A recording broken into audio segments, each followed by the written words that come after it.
नमस्कार, मैं हूं मोनिका जायसवाल और आप देख रहे हैं India news. CM Manohar Lal ने प्रदेश का 2021-22 का बजट आज पेश किया। फरीदाबाद संवाददाता देवेंद्र कौशिक ने चार्टर्ड अकाउंटेंट से बातचीत कर समझने की कोशिश की कि क्या कुछ कहना है उनका। सुनिए। का पहला बजट आया है और मुख्यमंत्री मनोहर लाल खट्टर की तरफ से बतौर वित्त मंत्री ये बजट विधानसभा में पेश किया गया है। किस तरह का बजट है, चूंकि 1.5 लाख करोड़ से ज़्यादा का ये बजट है, इसको आसान भाषा में और आसान शब्दों में समझने के लिए हम पहुंचे हैं चार्टर्ड अकाउंटेंट्स के पास। उनसे जानेंगे कि इस बजट में किस सेक्टर के लिए क्या मिला है और क्या बेहतरी इस प्रदेश की अब इस बजट से होने वाली है। क्या अगर इस बजट की बात करें जो आज पेश किया गया है, कैसे देखते हैं इसे? सर, ये बजट जिस तरीके से खट्टर साहब ने पेश किया, इससे ये साबित होता है कि उनका मेन फोकस जो है एग्रीकल्चरल सेक्टर है और हेल्थ सेक्टर है। कोरोना काल के बाद जैसे हमारी प्रायोरिटी बन गई थी हेल्थ सेक्टर में इन्वेस्टमेंट बढ़ाने की, उस पर काफ़ी अच्छे तरीके से सरकार ने फोकस किया है। अभी हाल ही में हमने देखा यूनियन बजट में जिस तरीके से गवर्नमेंट ने हेल्थ सेक्टर पे फोकस किया और इंफ्रास्ट्रक्चर पे फोकस किया, उसको एक तरह से आगे बढ़ाने का काम किया है खट्टर की सरकार ने। अभी कल ही जैसे विश्वास मत हासिल किया इन्होंने, तो इस सरकार के लिए बहुत बड़ी चुनौती थी इस कंडीशन में एक अच्छा बजट लेके आना। लेकिन हमें लगता है कि सरकार ने बहुत ही अच्छा काम किया और बहुत ही अच्छे तरीके से अच्छे प्रपोजल्स लेके आई है जो कि किसानों के हित में है। और साथ ही साथ जो हरियाणा के निवासी है जो यहाँ रह रहे हैं, उनको जो हेल्थ सुविधाएं होनी चाहिए उसको बढ़ोतरी कैसे करें, उसको कैसे अच्छे से अच्छे तरीके से प्रोवाइड किया जाए, उसको फोकस करते हुए ये बजट। आपको और क्या अच्छा लगता है इस बजट में, किस तरह से आप देखते हैं? किसानों की इनकम बहुत दिनों से डबल करने के लिए ये गवर्नमेंट डेडिकेटेड है। तो किसानों की इनकम चाहते हैं कि ये 1,80,000 तक कम से कम मिनिमम किसानों की इनकम हो। सॉइल टेस्टिंग के लिए भी ये काम कर रहे हैं कि किस भूमि पर कौन सी फसल उगाई जाए। एक पैडी की वजह से जो पॉल्यूशन होता है, तो इस बार गवर्नमेंट 7,000 की सब्सिडी पर एकड़ देने जा रही है कि ताकि कोई आप अल्टरनेट फसल अगर पैडी के अलावा कोई फसल उगाते हैं तो आपको 7,000 की सब्सिडी दे दी जाएगी। और गवर्नमेंट क्या कर रही है कि अलग-अलग फसलों को, क्योंकि यहाँ जो ट्रेंड है वहाँ हरियाणा के अंदर देखा जाए तो गेहूँ चावल पे बहुत ज़्यादा लोग डिपेंड हैं, उन्हीं को बार-बार फसल को बो रहे हैं। तो गवर्नमेंट चाह रही है कि आप डाइवर्सिफिकेशन लाएँ फसल में, अलग-अलग फसल बोएँ, जिससे एक तो ज़मीन की हालत भी अच्छी होती है और किसानों की इनकम भी बढ़ती है। तो और अब इन्होंने एक फोकस करा है, अभी तक जो प्ले स्कूल थे वो केवल प्राइवेट सेक्टर के थे, अब गवर्नमेंट सेक्टर भी अपने प्ले स्कूल ला रही है। तो जिससे ये शुरू से ही प्राइवेट के कंपटीशन में आके बिल्कुल एजुकेशन को प्राइवेट स्तर पर इस तरीके से करना चाह रही है कि जैसा लोगों का ट्रेंड है। और 30 क्रैच अभी ऑपरेशनल थे, अब जैसा सर ने अभी बताया तो 500 क्रैचेस को और ऑपरेशनल मॉडर्नाइज करके इस बार करने ये जा रही है। जी बिल्कुल, कृषि आ गया, स्वास्थ्य आ गया और शिक्षा, मतलब कृषि केंद्रित, स्वास्थ्य केंद्रित और शिक्षा केंद्रित बजट हो गया। आपको और क्या लगता है इसमें ओवरऑल अगर देखा जाए तो? ओवरऑल देखा जाए तो सबसे पहले गवर्नमेंट इसमें कैपिटल एक्सपेंडिचर कर रही है। कैपिटल एक्सपेंडिचर यदि आप पूरा बजट देखें तो 1,55,000 करोड़ रुपए का है, जिसमें से 25% हमारा कैपिटल एक्सपेंडिचर। अब कैपिटल एक्सपेंडिचर कहाँ खर्च होता है? कैपिटल एक्सपेंडिचर आप देखो, नया स्कूल हम खोल रहे हैं, वो बात अलग है कि आंगनबाड़ी को ही हम शुरुआत के फर्स्ट फेज में हम अपग्रेड करेंगे। 1100 आंगनबाड़ी गवर्नमेंट ने सिलेक्टेड कर लिए हैं, उसको प्ले स्कूल बनाएंगे।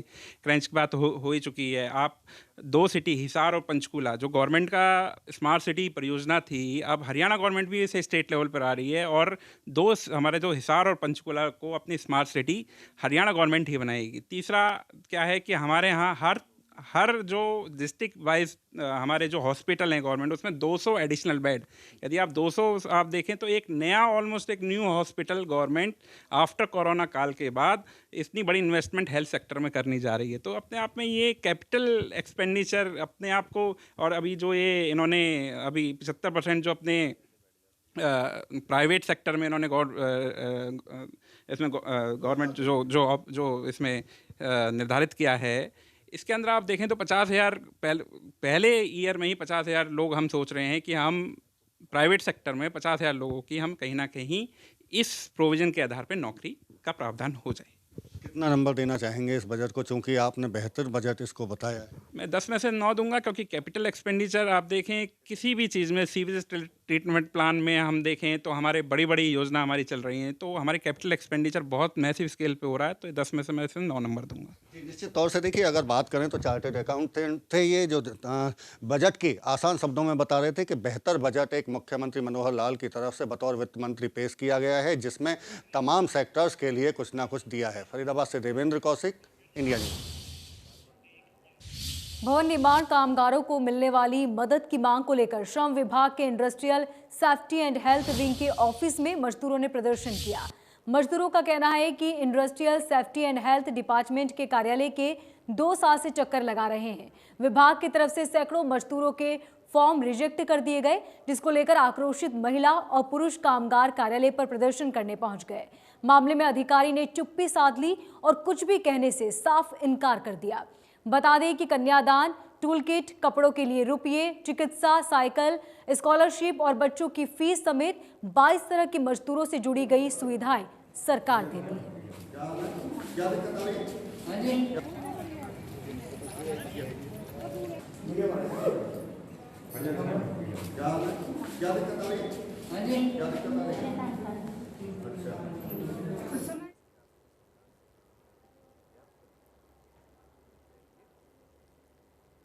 भवन निर्माण में लगे कामगार आज लेबर डिपार्टमेंट के कार्यालय पर पहुंचे हैं और लगातार यहां नारेबाजी करते हैं। काफ़ी संख्या में जो देख सकते हैं आप, ये मजदूर तबका है जो यहां पहुंचा है और लगातार क्यों आखिर ये नारेबाजी कर रहे हैं, किसके खिलाफ में ये नारेबाजी है, आखिर वजह क्या है, इनसे बात भी कर लेते हैं। इनसे बात कर लेते। क्या नाम है आपका? संदीप कुमार। किस लिए नारेबाजी कर रहे हैं आप? हमारे यहाँ पे लेबर डिपार्टमेंट में हम रजिस्टर्ड हैं। लेबर डिपार्टमेंट की तरफ से सरकार जो सुविधाएं दे रही है, डिपार्टमेंट उन्हें देने में आनाकानी करता है। क्या काम करते हैं आप? ये भवन निर्माण जैसे कि बेलदारी होगी, मिस्त्री हो गए, प्लम्बर हो गए, खाती हो गए, वेल्डर हो गए, ये सारे के सारे इसमें अलग अलग। ये 8 गाँवों के यहाँ आदमी आज आए हुए हैं।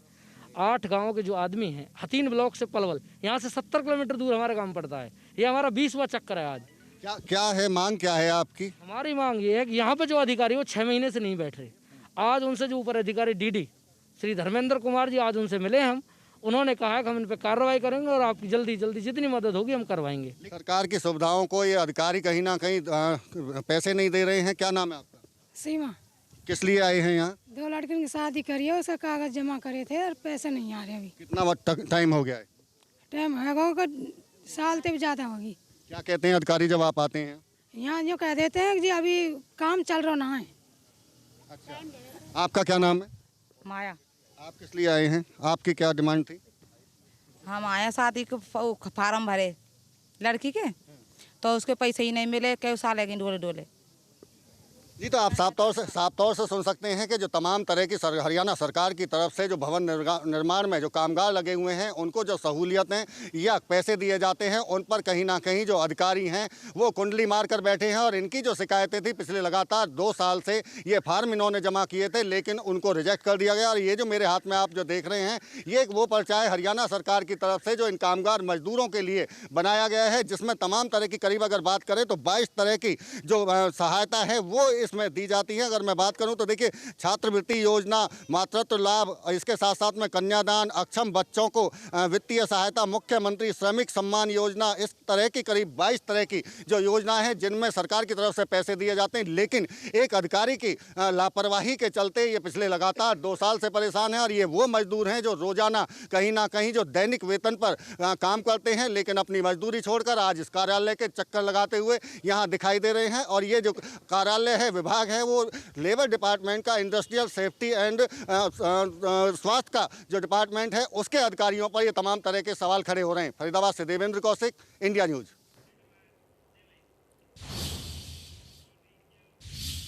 मेट्रो हॉस्पिटल और फरीदाबाद इंडस्ट्री एसोसिएशन के बीच एक एमओयू साइन किया गया, जिसमें एफआईए के तहत आने वाले इंडस्ट्री के सदस्यों और वहां काम करने वाले मजदूरों के लिए मेट्रो ग्रुप की तरफ से स्वास्थ्य जांच कैंप लगाए जाएंगे। इतना ही नहीं, उद्योगों में काम करने वाले लाखों लोगों को मेट्रो हॉस्पिटल की तरफ से इलाज में भी रियायत दी जाएगी।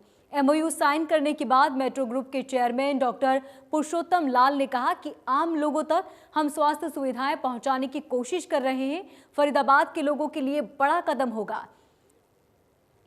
एफआईए प्रेसिडेंट बीआर भाटिया ने कहा कि पहली बार इस तरह का एमओयू हॉस्पिटल के साथ साइन किया गया, जिसमें लोगों को सस्ती दरों पर इलाज मिलेगा और साथ ही साथ उनके स्वास्थ्य की जांच भी मुफ्त में की जाएगी।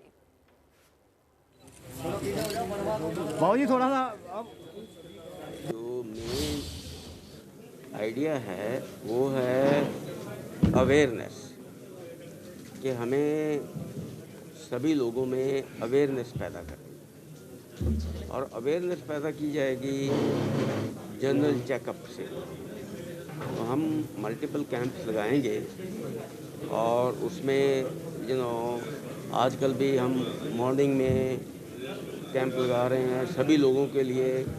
फॉर एग्जांपल ब्लड प्रेशर एक ऐसी चीज़ है कि लोगों को तब पता चलता है जब उसकी कॉम्प्लिकेशंस होती हैं, और कॉम्प्लिकेशन बड़ी लेट आती हैं।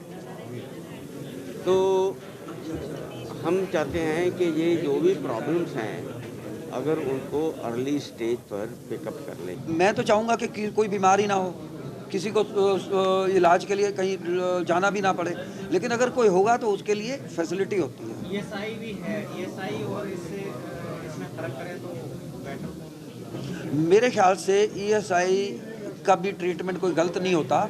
ये एक धारणा है कि वो सरकारी है, लेकिन कई बार ESI के पास फैसिलिटी वो नहीं होती जो होनी चाहिए, मिलनी चाहिए वर्कर्स को या किसी भी पर्सन को, तो वो रिकमेंड करते हैं हॉस्पिटल्स में। अब हमारा MOU में ये भी एक कंडीशन है कि वो वर्कर्स को भी यहाँ इस हॉस्पिटल में ESI के अकाउंट में लिया जाएगा। फरीदाबाद में नगर निगम की कार्रवाई के बाद दुकानदारों ने चेतावनी दी। दुकानदारों का कहना है कि बिना नोटिस के तोड़फोड़ करने पर आत्महत्या होगी। दरअसल फरीदाबाद NIT इलाके की पॉश मार्केट 1 में दुकानदारों के बाहर बने अवैध अतिक्रमण को प्रशासन ने ढहा दिया। वहीं कहीं बन रहे अवैध निर्माण को नगर निगम ने सील कर दिया। इस मौके पर नगर निगम कार्रवाई पर लोगों ने कहा कि जब ये अतिक्रमण हुए थे तो नगर निगम कहां था। लोगों ने आरोप लगाया कि जितने रुपए चढ़ाए उसके अवैध अतिक्रमण को नगर निगम ने तोड़ दिया। लोगों ने कहा कि अब इससे बेरोजगारी होगी तो लोग आत्महत्याएं करेंगे। गौरतलब है कि नगर निगम ने बड़ी कार्रवाई करते हुए दर्जनों अवैध अतिक्रमण को ढहा दिया। तो स्थानीय पीड़ित दुकानदारों का नगर निगम की कार्रवाई के बाद भारी रोष देखने को मिला। दुकानदारों ने आरोप लगाया कि नगर निगम तोड़फोड़ के दौरान पक्षपात की कार्रवाई कर रहा है। उन्होंने कहा कि उनके टीन शेड 15 साल से यूं ही बने पड़े हैं, किसी ने आज तक कोई कार्रवाई नहीं की, लेकिन अचानक नगर निगम ने बिना नोटिस दिए तोड़फोड़ करना शुरू कर दिया, जिसके चलते उन्हें भारी नुकसान हुआ। वहीं इस बारे में नगर निगम के जॉइंट कमिश्नर प्रशांत ने कहा कि ये कार्रवाई रूटीन की तरह ही की गई है।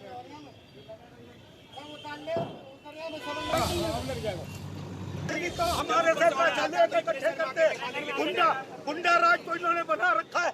ये आदमी कोरोना टाइम के आगे, कोरोना काल के अंदर आदमी के काम धंधे नहीं है, किसी चीज के अंदर आगे आदमी प्रशासन परेशान करने में लगा है, सारे मर जाते हैं। ये अचानक नहीं है, ये हमारी रूटीन ड्राइव है जी।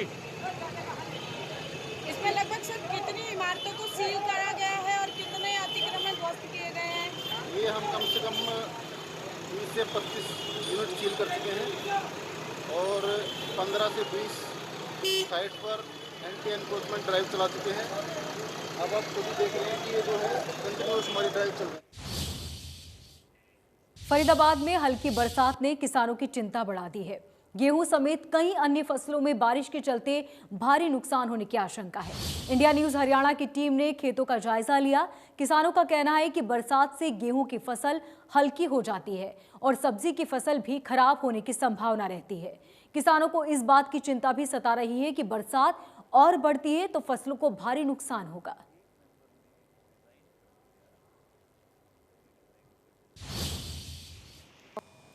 एक तरफ जहां बरसात जब से शुरू हुई है तो किसानों की चिंता काफ़ी बढ़ गई है। बरसात आने से जहां गेहूं की फसल में नुकसान है तो वहीं सरसों की फसल में भी नुकसान है। आप देख सकते हैं कि अगर ज़्यादा बरसात आती है तो कहीं ना कहीं किसान के लिए ये चिंता भरी बात रहेगी और जो ज़्यादा बरसात होने से सरसों की फसल है उसमें भी काफ़ी नुकसान होता है। और साफ तौर पर यहाँ देख सकते हैं आप, ये सब्जी की जो फसल है, सब्जी की फसल में भी इससे नुकसान है। यहाँ हमारे साथ किसान हैं, इनसे जान लेते हैं। क्या नाम है आपका? जैसन जी।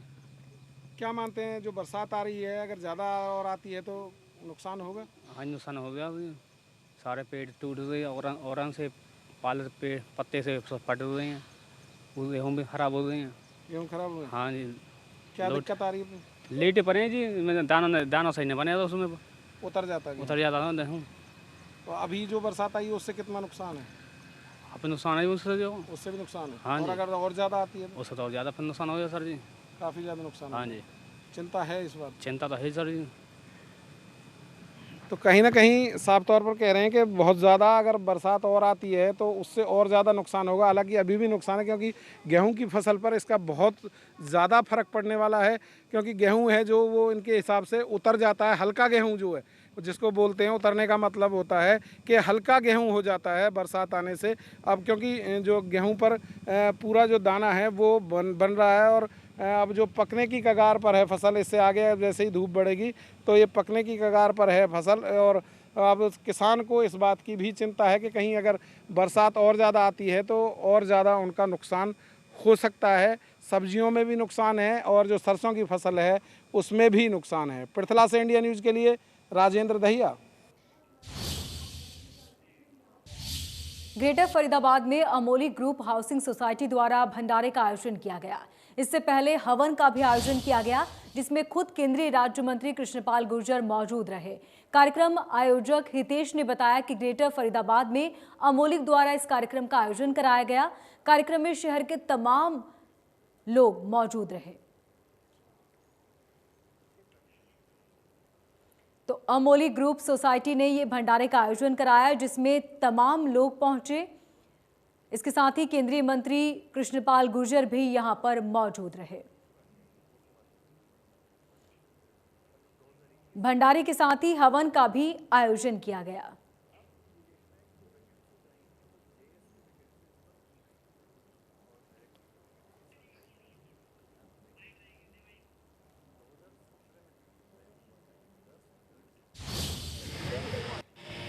क्या नाम है आपका? मैं हितेश, अमोली ग्रुप की तरफ से। आज महाशिवरात्रि के अवसर पर हमने हवन और भंडारे का आयोजन किया है, जिसमें शहर के तमाम लोग शामिल हुए। कृष्णपाल गुर्जर खुद शामिल हुए हैं। हाँ जी हाँ। इसके क्या उद्देश्य क्या था आज का? हमने जी भूमि पूजन किया है अपनी इस नई साइट का, और इसके साथ साथ महाशिवरात्रि के अवसर पर हमने एक भंडारे का भी आयोजन किया है।